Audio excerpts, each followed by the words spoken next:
చూసుకున్నట్లయితే నిజామాబాద్ వెళ్ళందా నిజామాబాద్లో కర్ణాటక ఫలితాల తర్వాత కాంగ్రెస్ పార్టీలో కొంత వలసలు పెరిగాయని చెప్పుకోవచ్చు. ఎక్కువగా బలం కూడా పుంజుకుంది అనుకోవచ్చు. అయితే 24 అవర్స్ మా పార్టీ తరపులు తెలిసే ఉంటాయి, ఎవరైనా రావచ్చు మా పార్టీలోకి అనే ఆహ్వానం పలుకుతున్నారు మానాల మోహన్ రెడ్డి. అయితే రోజు రోజుకు పార్టీ బలపడుతుంది, గులాబీ జెండాను తొలగించే సత్తా కాంగ్రెస్ కే ఉంది అని అయితే స్పష్టంగా క్లియర్ కట్ గా చెప్తున్నారు మానాల మోహన్ రెడ్డి. అయితే రాష్ట్రంలో హస్తం జెండా పాతడం ఖాయమని అయితే గట్టిగా చెప్తున్నారు. దీని మీద పూర్తి అప్డేట్స్ మా నిజామాబాద్ ప్రతినిధి నవీన్ అందిస్తారు. నవీన్ చెప్పండి.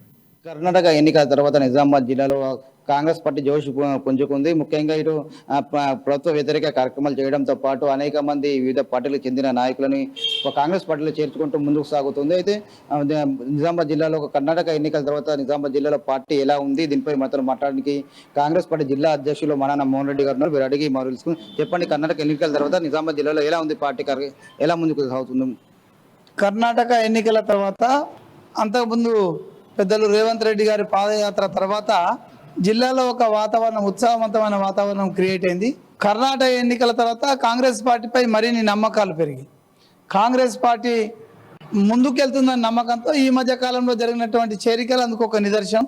ఖచ్చితంగా చేరికల ద్వారా పార్టీ లాభపడడం అనేది జరుగుతుంది. ఇంకా చాలామంది కాంగ్రెస్ పార్టీలోకి వచ్చేందుకు ఈ నెలలో, అంటే వచ్చే ఆగస్టు నెలలో, అంటే రేపటి నుంచి ఆగస్టు నెల స్టార్ట్ అవుతుంది కాబట్టి శ్రావణ మాస కాలంలో మంచి రోజులు ఉంటాయి కాబట్టి ఆ టైంలో చేరడానికి సిద్ధంగా ఉన్నారు. చాలామంది వివిధ బీఆర్ఎస్కి సంబంధించిన వాళ్ళు, ముఖ్యంగా బీజేపీకి సంబంధించిన వాళ్ళు పూర్తి స్థాయిలో కాంగ్రెస్ పార్టీ వైపే చూస్తున్నారు. ఎందుకంటే రెండు అంశాలు ఉన్నాయి అక్కడ. ఒకటేమో కాంగ్రెస్ పార్టీకి అధికారంలోకి వస్తుందని ఒక వాతావరణం కనిపించడం, రెండోదేమో ఇక్కడ ఉన్నటువంటి ఎంపీ మీద విరక్తితోటి, అంటే పార్లమెంట్ సభ్యుడు అరవింద్తో విరక్తి చెంది చాలామంది ఆయనకు వ్యతిరేకంగా తయారైనరు. వాళ్ళు బహుశా ఈ ఆగస్టు నెలలో ఖచ్చితంగా కాంగ్రెస్ పార్టీకి చేరడానికి అవకాశాలు ఉన్నాయి. మరోవైపు మంత్రి వేముల ప్రసాద్ రెడ్డి సోదరి కూడా రాధికా రెడ్డి కూడా పార్టీలో వస్తున్నట్టు కూడా వార్తలు వినిపిస్తున్నాయి. మీతోనే ఏమైనా టచ్ ఉందా? ఎప్పుడు జాయిన్ అవుతుంది?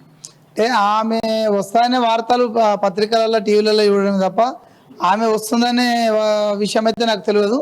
ఒకవేళ వచ్చినా కాంగ్రెస్ పార్టీలో చేరికల విషయంలో ఎలాంటి అభ్యంతరాలు లేవు. ఎందుకంటే పార్టీ ఒక క్లియర్ ఇన్స్ట్రక్షన్ ఇచ్చింది. మా అగ్రనాయకుడు రాహుల్ గాంధీ గారు చెప్పారు, దర్వాజాలు అన్ని ఓపెనే ఉంటాయి.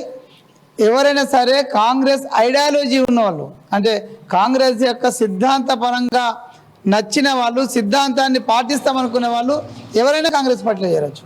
మరోవైపు కూడా ఇటు ఆకుల వెళ్తే కూడా మళ్ళీ పార్టీలకు వస్తున్నట్లు కూడా వార్తలు వినిపిస్తున్నాయి. ఎంతవరకు? అంటే వాస్తవానికి నాకైతే తెలియదు. ఆమె వస్తుందా లేదని మా జిల్లా ముఖ్య నాయకులు చూసుకుంటారు. నాకు తెలిసి అయితే ఆమె వస్తున్న విషయం అయితే క్లారిటీ లేదు, అసలు వినడం కూడా వినలేదు. ముఖ్యంగా చాలా మంది కూడా పార్టీలకు, వివిధ పార్టీల నుండి మీ పార్టీలు జాయిన్ అవుతున్నారు. రానున్న రోజుల్లో ఎలా టికెట్ల విషయంలో ఎలా సర్దు చేస్తారు? కాంగ్రెస్ పార్టీలో జాయినింగ్ ఎలాంటి అభ్యంతరాలు లేవు.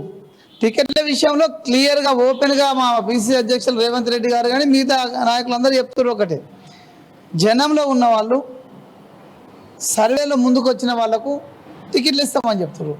దాంట్లో ఇంకా పెద్ద అభ్యంతరం ఉంటుందని నేను అనుకోలేదు. ఎందుకంటే ఎవరు సర్వేలో టాప్లో ఉంటే వాళ్ళకు టికెట్లు వస్తాయి, మిగతా వాళ్ళకు ప్రభుత్వం వచ్చిన తర్వాత ఇంకో రకమైన అడ్జస్ట్మెంట్స్ ఉంటాయని నేను అనుకుంటున్నాను. మరి ఆర్మూర్లో కూడా ఎలా ఉంది? ఎవరికి టికెట్, ఎవరైనా పార్టీలు జాయిన్ అవుతారో ఎలా టికెట్ల విషయంలో? ఇంతవరకు మీకు సరైన నాయకుడు కూడా లేని పరిస్థితి ఉంది. అక్కడ కొంత కాంగ్రెస్ పార్టీకి ఇబ్బంది ఉన్నమాట నిజం. దాంట్లో విషయాలు ఏం లేవు చెప్పుకోవడానికి. ఖచ్చితంగా రాబోయే వారం 10 రోజులలో దాని సమస్య కూడా పరిష్కారం అవుతుందని అనుకుంటున్నాను. ప్రధానంగా ఎవరు కూడా చెప్తున్నారు, ఇటు కర్ణాటక ఎన్నికల తర్వాత కూడా చాలా మంది వివిధ పార్టీలకు చెందిన నాయకులు కూడా కాంగ్రెస్ వైపు మొగ్గు చూపుతున్నారని చెప్పి, ఎందుకంటే ఖచ్చితంగా తెలంగాణలో కాంగ్రెస్ పార్టీ జెండా ఎగరవేస్తుందని చెప్పి ఉద్దేశంతోనే చాలా మంది తమ పార్టీ చూస్తున్నారని చెప్పి, ఖచ్చితంగా ఇంకా వీరు కాకుండా అనేక మంది వచ్చిన పార్టీలు తలుపులు తెరిచి ఉంటాయని చెప్పి కూడా చెప్తున్న పరిస్థితి మాత్రం కనిపిస్తుంది. ఖచ్చితంగా